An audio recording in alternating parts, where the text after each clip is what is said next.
Okay, you guys, welcome back to the podcast. We have Jen with me today, and I found Jen on Instagram, I don't know, several years ago now. I feel like it's been a while, and she has her own homestead. She has the goats. They're amazing. And so I kind of want to get in with her. First, I'll pretend like I don't know, and we'll just have you introduce yourself and kind of start from there since everybody doesn't know your story. So go ahead and just, who are you and a little bit about you. Hi guys, so I'm Jen. We're like first generation farmers, I would say. I've always had horses, but we didn't feel like official until we got the Angora goats in 2020. I've been on this property since 2005. My family moved here, and then me and my husband bought it in 2018, and that's when we did all the fence, got all the birds. We got the goats then a couple years later. Giant Gardens kind of have done a little bit of everything, and we're at the point now where we're actually kind of in the maintenance years of the farm, which is a really nice place to finally be at after so many years of so much growth and so many changes. So we're riding it out now. It's so nice. That is super nice. Yes, we're still in the trenches of doing it. And so it's so nice to be able, but it's nice to see some of you guys that are there. And I'm like, okay, they did it. It's possible. I can get there. Yes, fences are the big deal. We have the tunnel. I cannot wait. I mean, we are trying to enjoy the process, but some days, as you know, it is extremely hard. So to do the homestead, why did you decide to go this route? Like, why were you like, okay, I'm going to purchase this property in 2018 and we're going to try to make it with this? Like, what drew you to this lifestyle? This property in particular, just because I've been here. I grew up here. I knew everything that's been done to the property. I know that it's been organic for as long as we've been here. So I know everything that's been done to the house and the land. And my horses were already here, so I didn't have to move them. So that was the main draw, because we were looking at land and possibly going to build our own thing and start from scratch in that year. And we had our first house together. Just a little starter house, and we had like the perfect backyard homestead. It was just a half acre, but we had beautiful gardens back there and landscaping, and got our first chickens there, and had a really nice small scale little backyard homestead. And then we moved here and made everything bigger. But it's the layout of the property. It's a hideaway property, so we have 2 entrances in, but no road frontage. So it's really private. It's just beautiful out here. We love it here. So that was the biggest draw for choosing this property for sure. That's amazing. And I love how you said, I feel like most people who I've talked to who are homesteading on a larger scale, they have started with something like a half an acre. I mean, our last house was also a half an acre, and we were in town, like we were in a neighborhood, but we still had the chickens and still had the gardens. And I think that's such a great like test to see if you really want to do it, is if you can maintain something at that scale and you find joy in it, instead of just like saying, okay, I've never done gardening before, but let's move out to 20 acres or whatever and start doing it. Like, that's such a great, and I think people they almost get ahead of themselves and they want all of this, but I think you should sit a few years in that other place just to make sure it's something you want to do. Just even like, cause I'm trying to get a dairy cow this year, but I've been getting raw milk for 2 years and I've made all the things with it. And so you're kind of proving to yourself that you can do these things before you actually go all in financially as well, and do it larger scale. So I love that. So you said that before you were kind of like the beginning and you're putting all the fences in and everything, and now you're kind of maintenance stage. So what does your farm look like on a maintenance? Like, what kind of animals do you have? Are you happy and content with them? Why do you have the animals, the goats that you have? We were on the fence. We're still on the fence about getting goats, because I've heard that they're crazy, but maybe that's not all of them. So fill us in. They're not. So when we first got here, we just had the horses. We didn't, when we brought our first chickens with us. And so we made a quick chicken coop in like the feed room of the old barn. I mean, that's actually still the coop that I'm using now, because our joke is that my husband has built like 7 different coops now. And I want like the final coop. And he's like, this is going to be the final coop. So they're in there again. So we got the chickens. Then we got turkeys. And thought, okay, I'll raise some Thanksgiving turkeys. We had bourbon reds. They were really cool. Got rid of those. We had quail for a minute. We had guineas. I am not on Team Guinea. I know you're on Team Guinea. Do you have ticks up there like we have here? We do. You do have ticks? Believe me, I want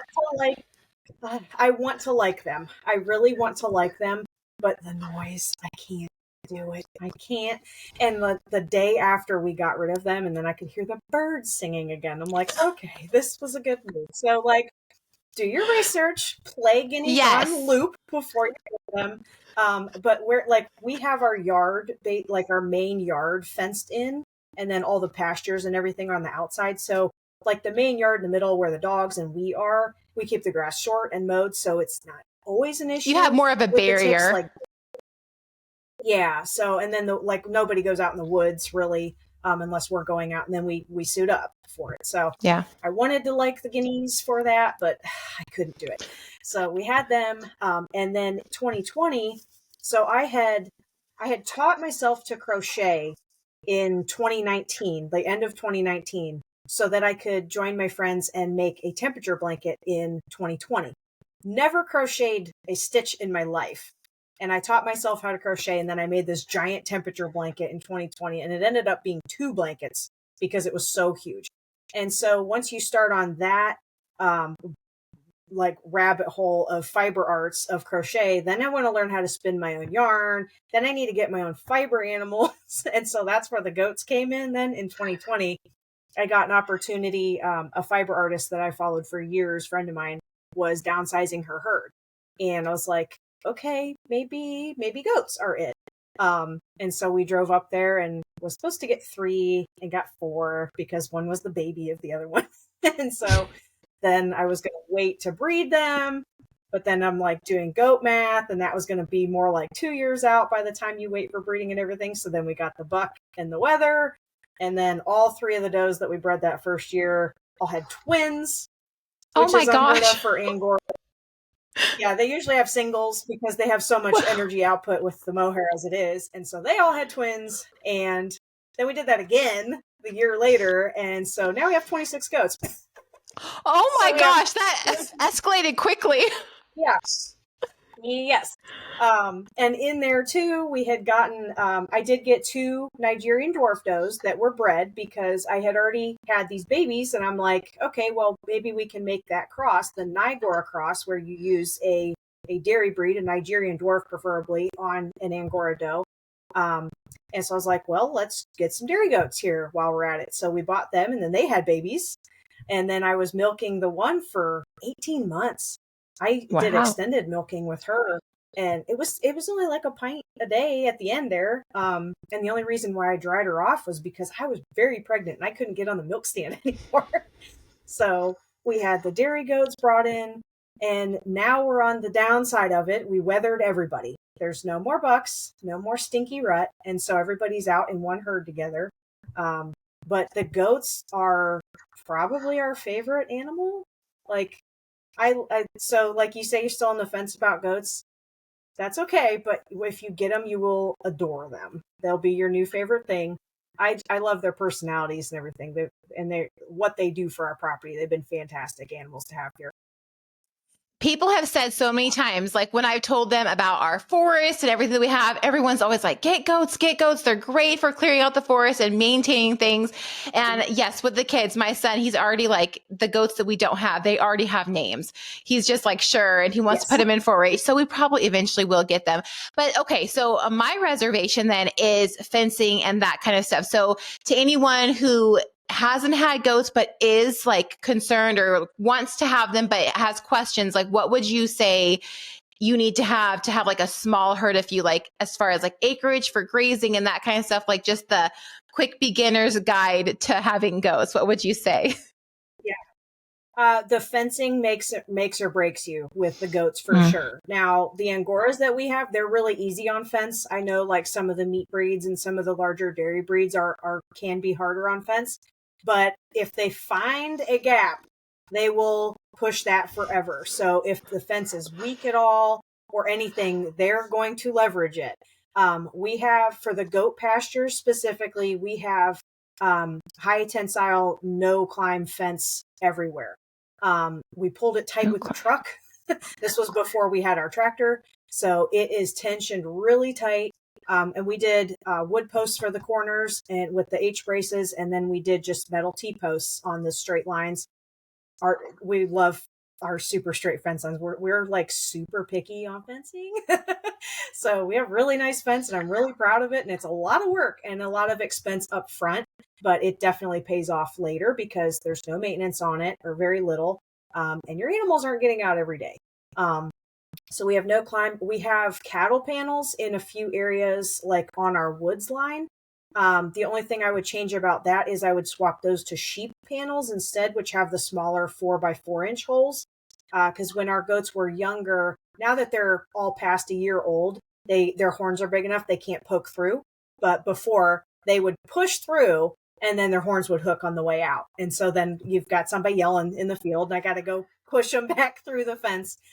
So that's the only change I would make there is just change those cattle panels to sheep panels. But we have ours are dry lotted at nighttime. They come in, they get locked in a dry lot area up by the barn, and they can come in and out of the barn. I hate locking them in the barn just for safety reasons and everything. So they can come in and out as they want. And then there's just a gravel dry lot area with some welded wire fence attached to round pen panels works fine. Like if you have bigger livestock and anything else, because we had that from the horses. But the welded wire is too thin. And our boys, it was like the movie Roadhouse was the buck pen, and they wrecked the welded wire fence. It's just not a strong enough gauge as to climb. So they would just rub their horns on it and just like rip holes in the whole thing. So they're better now that they have more buddies to pick on. But that works for like our dry lot area, or then we've mounted the sheep panels directly to the round pen fence too. So that fences that off, and then they go in the pasture during the daytime and then come in at night. So that's worked really well. See, I love that. And honestly, like I was talking to my husband too about making fence for the goats. And I was like, if we can make the fence good enough for goats, like honestly, we could probably have any other animal in there and that would be fine. So, and yeah. I remember following your fencing journey and I was just like, these fences are so pretty. So the good fence definitely cannot be like overstated. It's so worth the time and effort because like you said, any kind of animal, especially those, they're going to find the weak spots and they're just going to go after them over and over and over. And so it is a big expense, but it's worth it. And you have to have good fences if you're going to have a farm. And so you say you bring them in. I kind of like that because I was saying the same thing. What kind of, is there predators for them that you are concerned about, or is it just, So the way our property is set up, and knock on wood, when I always talk about this, knock on wood, we do have predators here. We hear the coyotes in like behind the neighbor's field and stuff. And every time the train comes by, they chase the train and they howl at the train. So I know they're there. But the way our property is, we hardly even have deer through our property, honestly, because there's like a little neighborhood on our north side. And then the backside is super private and wooded and goes more into the country. But we're like a traffic zone for the predators. If anything, they come through the very back corner. And so, and of course, I have the Pyrenees, which they're not actually out with the goats. Just because of the timing that we got the goats and we got the first puppy. We got the first puppy, Otis, 3 days before we had our first goats due with babies. And so I was not about to stress out mama goats with brand new babies while trying to train a puppy. So he got bonded to our house dogs, which was fine. But now he thinks that I'm his job, which is fine because I am the most important thing on the property, right? Like me and the baby in the house and like the family.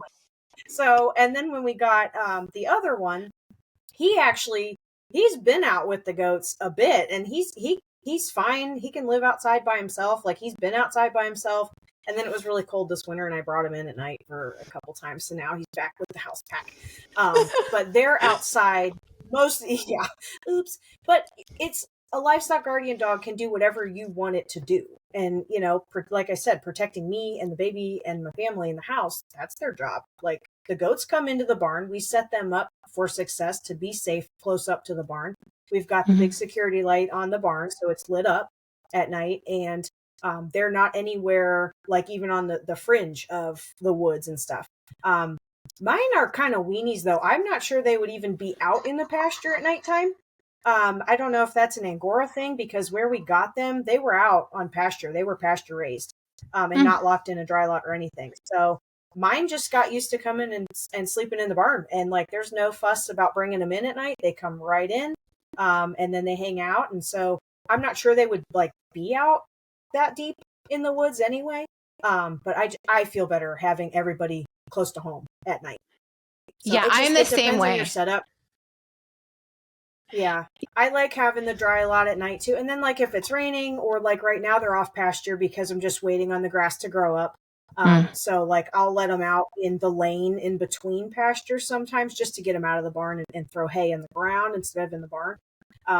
But yeah, I'm resting the pasture. So it's nice to have the extra areas to move them around through too. And I don't even know how many gates we have on this property. That's another thing with fencing. Put gates everywhere and put them in the corners or like at the T of a fence. Because if you have to just, like the tornadoes through Ohio, if you have to just open pastures and everything, they're going to follow a fence line.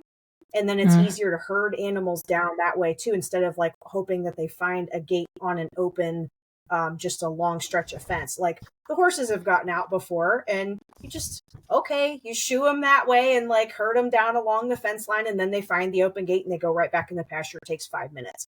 So like that's another thing with the fencing too, is have gates everywhere, make your dry lots all connect. I can move horses, ponies, goats. I can just do merry-go-round between pens with all the fencing that we have set up. And it's so easy. Like anybody can do it. I could have anybody watch these animals and just tell them which gates to open.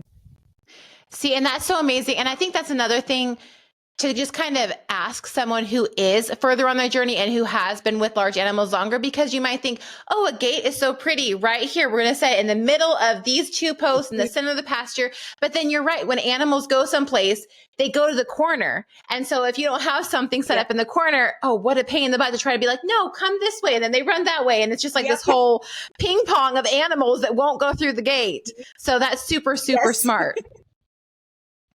And so the last time the horses got out, my husband was driving the tractor through, and he thought they would stay at the feeder, and they didn't. And of course, the tractor, he goes to get off, and you got to put in park and all these things, or it shuts off. And so he goes to get off and shut the gate, and the backhoe was literally 2 inches shy of clearing the gate. And so the gate wouldn't shut behind him. And so the horses are gone and whatever. But we've got everything fenced off so much now, like it doesn't even matter. Like I was down at the neighbor's house and I look out the window and I go, that's not supposed to be in the yard, as the horse goes running by the house. I'm like, oh, well, whatever. She's not going anywhere, like, so I'm going to hammer the fence, but like fencing, if you're starting a farm, fencing everywhere. Yes, I know. And it was funny because I was talking to my husband and we were talking about the layout of fences. And so he grew up, he's a city boy, and I did grow up on the country. And so we've had lives, so we've had different things throughout, just like so many different things. But I was like, and I want to get here, and I want to get here, and I want to get here, and I want to get here. And he was like, can't we just have like 1 or 2? And I was like, no. I said, you don't understand. It's going to be so much easier to be able to have access. If you never use a gate, that's fine. But I guarantee you, if it's there, you're going to use it. And I love how you said the barriers, because the more fencing you have, the better, because then you do have, if this gate is open, then you have pasture number 2, who hopefully the gate is shut over there. And like you're further out. But I mean, again, with the woods and stuff, and we are right next to a road. And so it's imperative that we have a few lines of protection so that they don't get out there and get hit by a car or something, horrible happen to them. And then I would just feel completely awful. So if you were to start with like 3 or 4 goats, you were talking about pasture and stuff, what, like for grazing, how many acres would you recommend for someone who's considering having goats? It depends on the land, really, because goats actually prefer brush. Goats are browsers, not grazers. So if you have just plain flat grass, sheep might actually be the better option because they are grazers. They'll eat more just plain grass. We have kind of a mix of both. The one pen, we kind of call it the buck pen, even though the bucks never actually lived out there. They came up to the dry lot. The whole hill, we have an old electric trolley path through our property. And so the whole hillside of that is like really rocky and just kind of like old road base. So nothing really grows on it except just scrubby brush. The 4 goats that we first started out with when we had that fenced off, they cleared this whole hillside in a week of Wow. like all this brush that we had fought with for years, like just trying to keep this brush down. And my husband's like, we can get a few more of these. I was like, oh, really? Let me go get them then. So then we got the bucks and now we have so many. You're like, no take But they backsies. like, yeah, no take backs. But now, like, even in the winter, they will eat poison ivy vines. Like, they were chewing on a dried up dead poison ivy vine in the woods. And I'm like, that's tasty. But like, they'll clear out poison ivy. They clear out multiflora rose, the blackberry brambles, like the privet we have everywhere. They just level that. Ours do eat grass. Wow. They eat plenty of grass. And I'm letting the grass grow up now too, like I said, just to get a head start on spring and stuff. But I would say, like, for the 3 or 4, we honestly don't even have that much like fenced pasture for the goats. I'd say it's only like an acre and a half. Wow. Okay. But it's between 3 pastures. So in the springtime, like I call it my like the top pasture because it's completely fenced with the no climb. So that's where I would put the babies at first because there was nowhere for them to get out. That one stays the driest, so they go out there first in the spring, and then I close off the middle that has a little creek that runs through it. And then once they've had a few weeks on that one, then I close that off, move them to the middle. And then after they've had a few weeks there, I move them up to the corner of the buck pen. So I'm always rotating pastures too. And if you're really good about that, then you can get away with a lot less land versus just fencing the whole square off and letting them rip, because they're going to pick even goats that are not picky, they're going to go pick the things that taste the best and eat that. And then everything else is going to get overgrown. So if you can fence off, do your perimeter fence and then section it off, at least 3 sections, you can keep rotating every couple of weeks. And that keeps your growth better. It's amazing how nice those pastures look now after having just the goats on. It's too wet over there for the horses with their big feet. But these pastures now are beautiful. There's no weeds. There's the brush is controlled in the woods. And it's like an acre and a half now. And I have a lot of goats on that. All 26 are rotated between that now. So wow. I want to Okay, you're more. convincing me. Yeah. And some people, I mean, they completely dry lot the goats too. I don't like that because they're designed to eat long stem forage and brush. So if you can get them out in the woods and you've got plenty, and they'll clear out all of that brush for you and clear out the understory and everything and make it beautiful again and get rid of the brush. So you've got plenty. Get them out there. Oh yeah. But you can do a lot with a little bit of land. Yeah. But if you have a dry lot area too, as a sacrificial area, we've had one for the horses for years, and we don't have much. We only have 8 acres, and we've got 3 horses. Yeah, but we only honestly use maybe 4 of it. We have a lot of it is swamp in the back corner. There's one section that's completely swamp and like pond that we don't use at all. So like usable land is only about 4 acres, and we rotate the horses through and the goats and everything. So if you do it right, and you have the dry lot area and the right fencing, then you can do a lot with a small property, but it's a lot of infrastructure to get set up that way.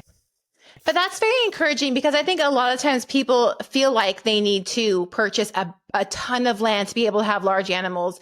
And the more I talk to people, the more that's just honestly not true. And we have a lot of land that it wasn't intentional for us to buy, but we, so far, even with the pigs that we had and everything, I mean, we've utilized probably like 2 acres. I mean, it has not been much, and we have a lot going on. So you don't need a ton. And that's so nice to know about the goats and stuff too, because my husband is always thinking like, oh, these animals, they need acres and acres. I'm going to have to fence off 3 acres and then 3 acres over here and rotate. And it's so encouraging to have someone like you who's been doing it forever be like, that's totally unnecessary. This is enough, Yeah. I love that. And we talked before too, where like, it would be, great to have more land and stuff, but we only have this much. And there's still some parts of the property that like, I barely get out there once a month to see and stuff. So I can't imagine like having 120 acres and it's all woods, out there. Like I would rather have the smaller property and be able to touch every corner of it and have it manicured. Like we're at the point now, even with the landscaping, where all the perennials have grown in. So there's like no weeding anymore. It's so nice. You will get there. I promise. You will get there. But like the whole front flower bed that we put in, like it all grows in nice. Like I weed it maybe twice a year, just like pick through. So like I would rather have a small hobby farm property Yeah. like that where everything's pretty and it's country life and relaxing and peaceful.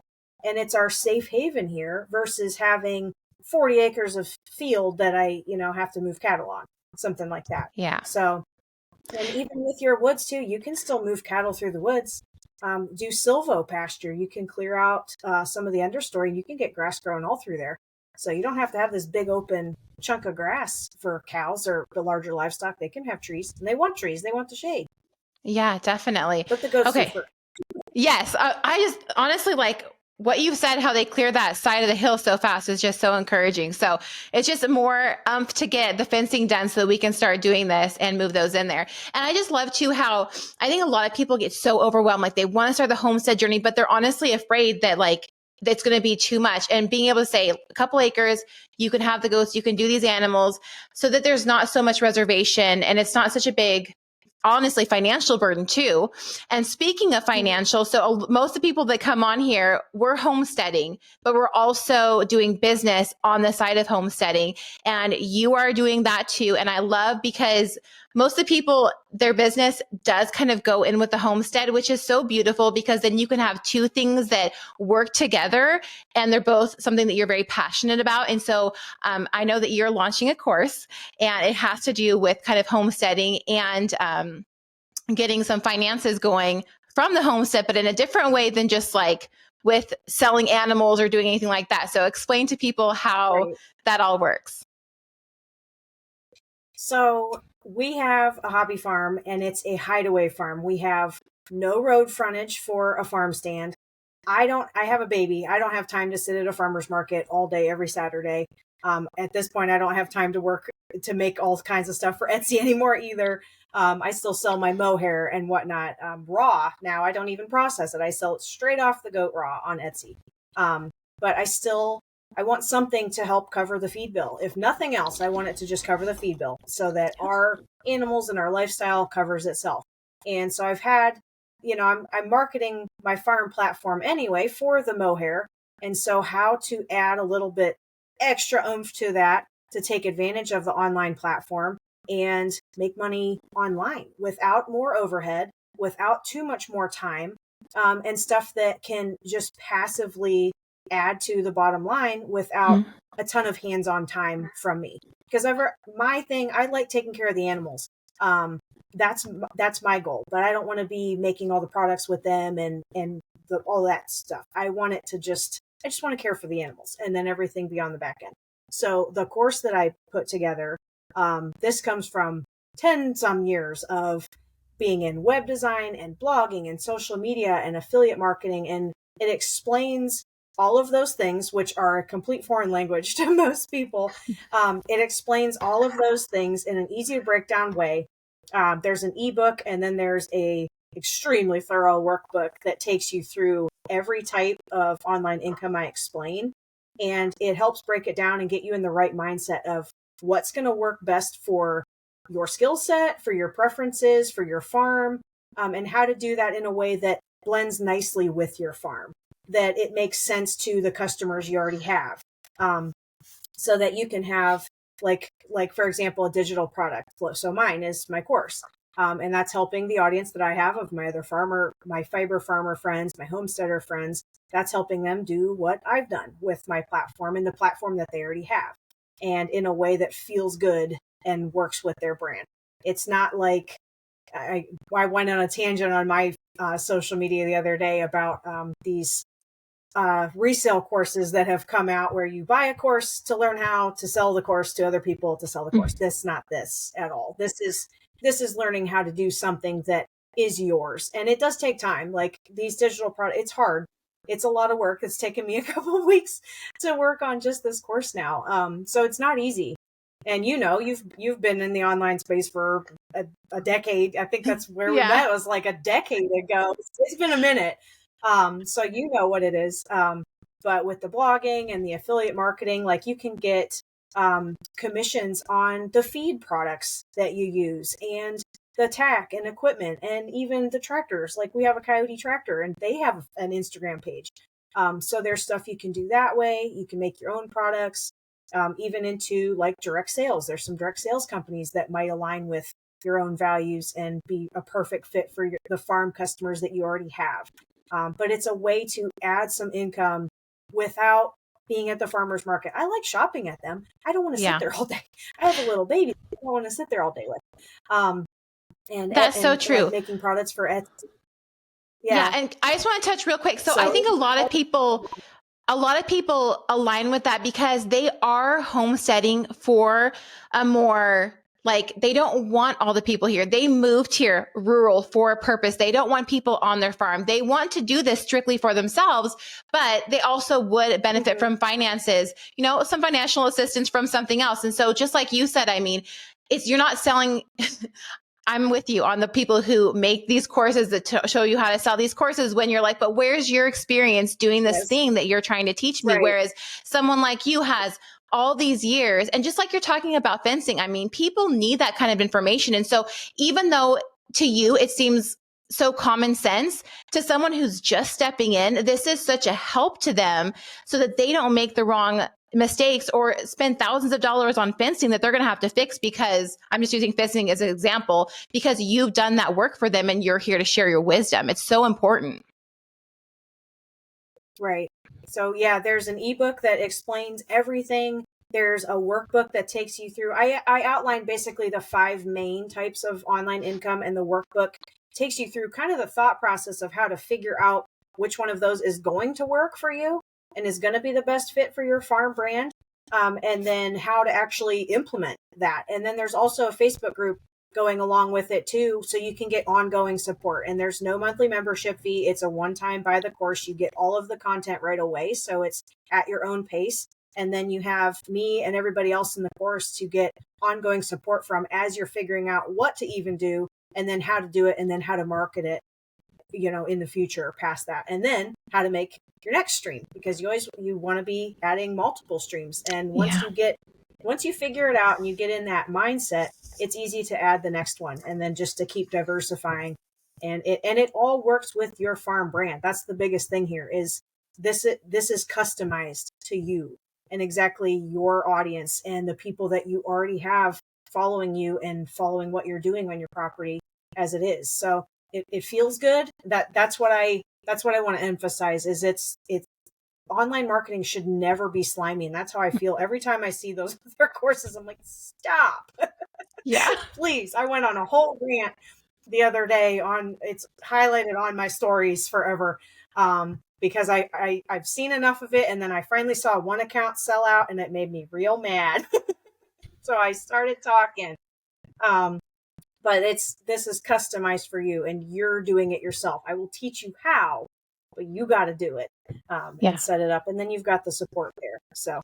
Yeah. And I love the Facebook group and things like that, because I think a lot of people, they can be overwhelmed with just the homesteading in general, but then they're like, well, what can I do? Whereas when you just put yourself out there and you get this book, that gets the juices flowing, that gets ideas that you might not have even realized, again, that you have out there, and then being able to talk to other people in the Facebook group, being able to just kind of bounce back and forth. I've been in other groups like that too, where it's just so insightful to hear other people's experiences and then be able to kind of tailor your own off of that. And so that's just such a great resource. I was scrolling through right before we talked, like everything that your course offers, and it is absolutely amazing. It's very in depth. It's really cool. So I will have this. So by the time this goes out, the course will be official live to everyone.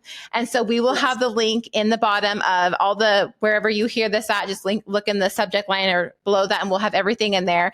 And I cannot wait to see and hear, because I know I'm just going to hear tons of people coming out of this course with just such good information, and excited to do this. So I'm excited for you. And so with this course, so you have this right now, or do you have other courses that you're thinking about as well? Or you're going to start with this one and just kind of go from there?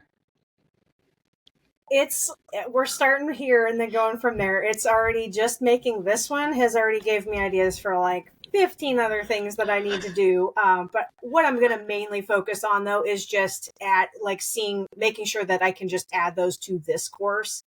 So it will keep evolving, and you get all of the updates to it too. So whenever you sign up for the course, if there's new updates after you sign up, you get all of those automatically. You get access to them. So I'm just going to keep adding new modules and new information.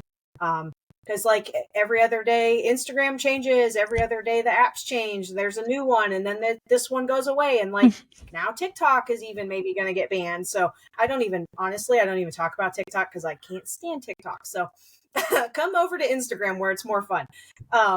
But yeah, so there's constant changes with everything online, and making sure you stay compliant and all those things. Yeah. So it has to be an evolving kind of thing. And that's why the Facebook group's good too, because then I can just quickly say, hey, mini chat's down today, or hey, this is going on, before I have time to like make it a module in the course. So that's a nice way to just be able to quickly get the information out to everybody too. And once you're in there, I want to be able to help you more, like I don't want to do this. Oh, well, you didn't pay your monthly membership fee, so I can't message you back. No, like get in the group. Once you're in there, you're in. And then everybody can help. And like you said, bounce ideas back and forth. I do that all the time. Like I'll see something and then it'll just ping my brain and go, oh, I could do this, and this kind of thing with that. Like, that's a great idea. And I could angle it this way for my farm, like all kinds of stuff like that. So it's a really nice brain to be in.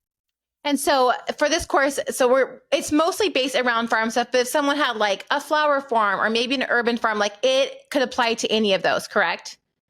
Okay, great. Oh yeah, absolutely. Yeah. Yep. Awesome. Okay. So I love this. I love what you're doing. And I just love that.